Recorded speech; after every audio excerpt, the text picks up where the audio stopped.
Greetings again, my fellow YouTubers. This is the Big D, and this time around I am going to review the next installment, the 5th installment of the Marvel Cinematic Universe's Phase 3, and that would be Thor Ragnarok.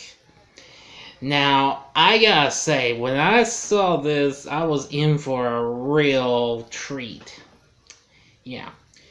With having Chris Hemsworth back as the title character, along with Tom Hiddleston as Loki, and Sir Anthony Hopkins as Odin, although we only see him in a few moments.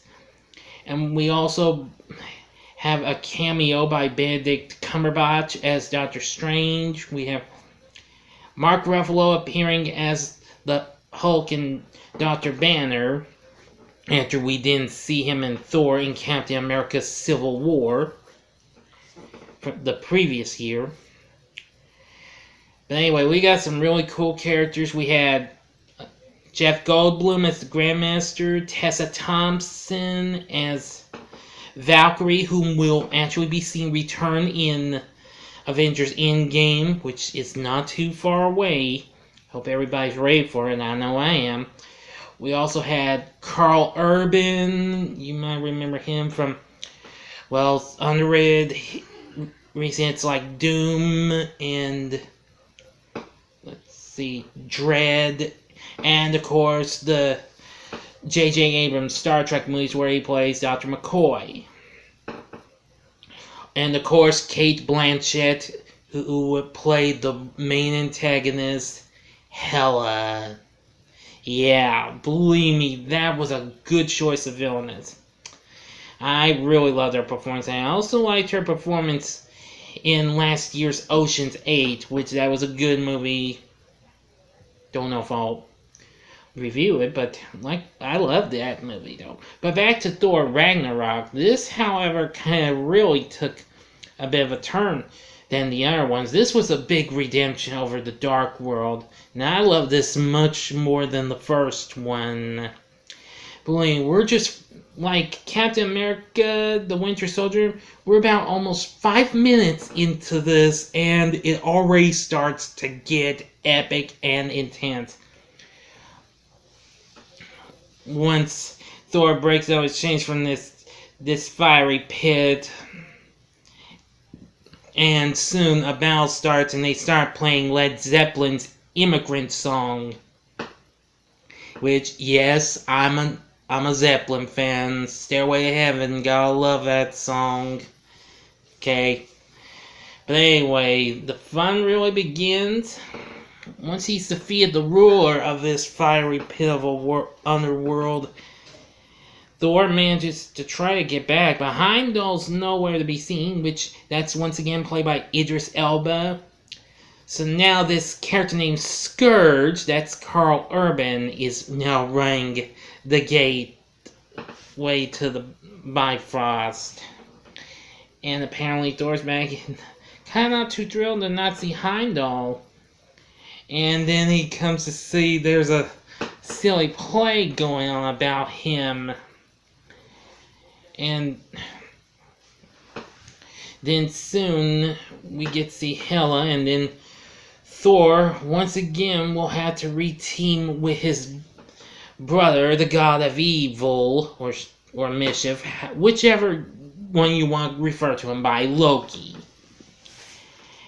Once they're trying to escape from Hela, they get thrown off the track on the bridge to the our worlds, and soon Thor ends up in a different world.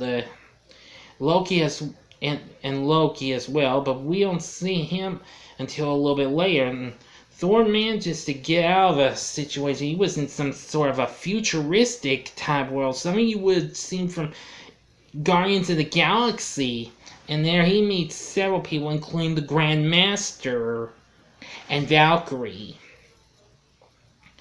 And soon he's put through a series of real twists. Especially getting a new dude by a really crazy barber who's played by, of course, the late great Stan the Man Lee. Very funny. Thor's new do is pretty awesome, and with his helmet on, he's about to face off a Gladiator in the big arena, but boy, when everybody's cheering him, it turns out to be the Incredible Hulk, and one starts like, yes! And the crowd cheering just stopped. He says, I've worked with this guy. Yeah, but Banner is not even a Banner, or, well, he's Hulk now, because he's been Hulk for some time instead of being the Doc. But a fierce battle begins, and then soon, after being in the quarters with Hulk, well, Hulk manages to loosen his power and go back to being Dr. Banner, even after Thor tries to make an escape. Well, apparently, I gotta say, meanwhile on Asgard, Hela really unleashes some serious evil here. Yeah, but even so, I really think it's really cool. I'm not gonna give too much more of the ending. You gotta watch this for yourself. You'll know what you're missing if you have not seen Thor Ragnarok. It's great. Oh yeah, once the final battle begins, you guessed it, we hear Immigrant Song again. Well, you know, what a coincidence. But we're having lots of fun and stuff. I'd say Thor Ragnarok is easily the best of the Thor movies. Well, even though I really love the first one, but this one had more good fun than what you could ever imagine. You gotta check it out. But anyway, that'll do it for my review of Thor Ragnarok. Please feel free to like, comment, subscribe, please. Or else I may not do a Q&A. Believe me, even though my channel's now up to about 100 views now, which that's really cool, I might change my mind of doing a Q&A. You never can tell.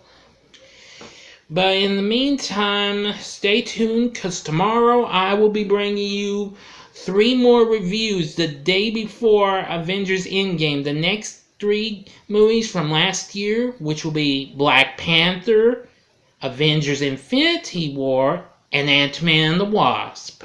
Until next time, I'm the Big D saying, Excelsior!